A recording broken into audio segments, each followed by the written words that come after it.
Assalamualaikum warahmatullahi wabarakatuh. Saya Iftata Syiratun Nuri Zahro dengan NIM 2241050200038. Di sini saya akan memaparkan sedikit materi tentang PPT yang saya buat untuk memenuhi tugas mata kuliah Perencanaan Pembangunan Syariah dengan dosen pengampu Ibu Dr. Nikmatul Masroroh SHI MEI. Baik, langsung saja materi yang pertama mengenai jenis-jenis perencanaan pembangunan. Yang pertama, rencana pembangunan jangka panjang, nasional atau daerah. Rencana pembangunan jangka panjang atau biasa disebut RPJP memiliki jangka waktu 20 tahun. Jadi, dokumen RPJP nasional maupun daerah berlaku selama 20 tahun yang dimana RPJPN misal dimulai dari tahun 2025 berarti masa berlakunya hingga tahun 2045 dan RPJPD menyesuaikan masing-masing daerah. Kemudian adapun penetapan rencananya yaitu yang pertama penetapan pembangunan jangka panjang.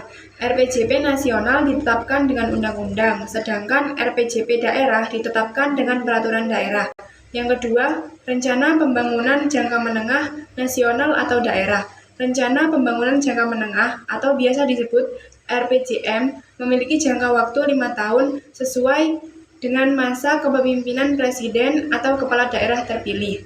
RPJM ini baik nasional maupun daerah nantinya akan mengacu pada visi dan misi dari presiden dan wakil presiden atau kepala daerah terpilih.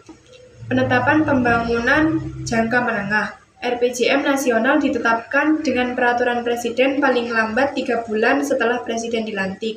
Sedangkan RPJM daerah ditetapkan dengan peraturan kepala daerah paling lambat 3 bulan setelah kepala daerah dilantik. Yang terakhir yaitu rencana kerja pemerintah atau daerah.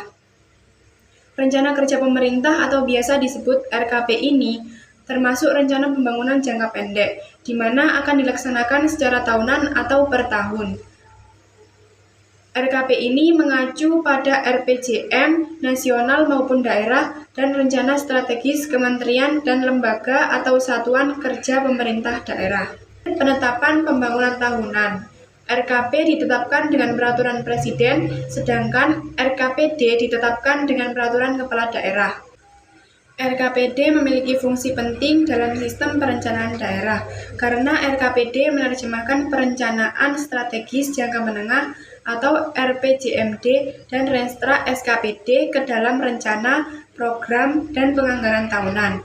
Selain itu, RKPD menjembatani rencana tahunan dengan rencana strategis, serta mengoperasionalkan rencana strategis ke dalam langkah-langkah tahunan yang lebih konkret dan terukur untuk memastikan tercapainya rencana strategis jangka menengah. Kemudian materi yang terakhir yaitu bentuk-bentuk perencanaan pembangunan. Yang pertama, perencanaan pembangunan ekonomi.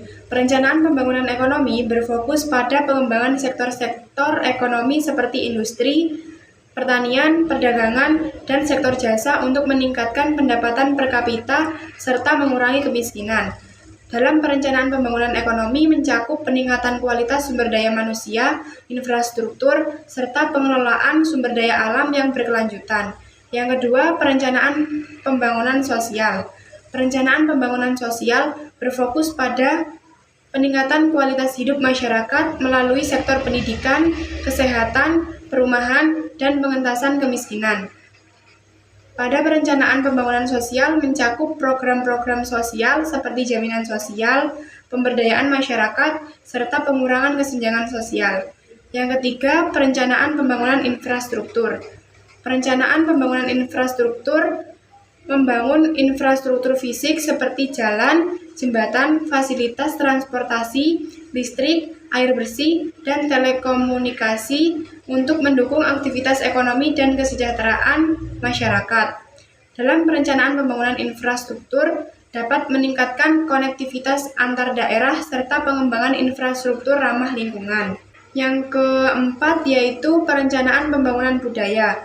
Dalam perencanaan pembangunan budaya mengembangkan nilai-nilai budaya yang menjadi identitas daerah atau bangsa, dan pelestarian warisan budaya, seni, tradisi, serta pengembangan sektor pariwisata yang berkelanjutan.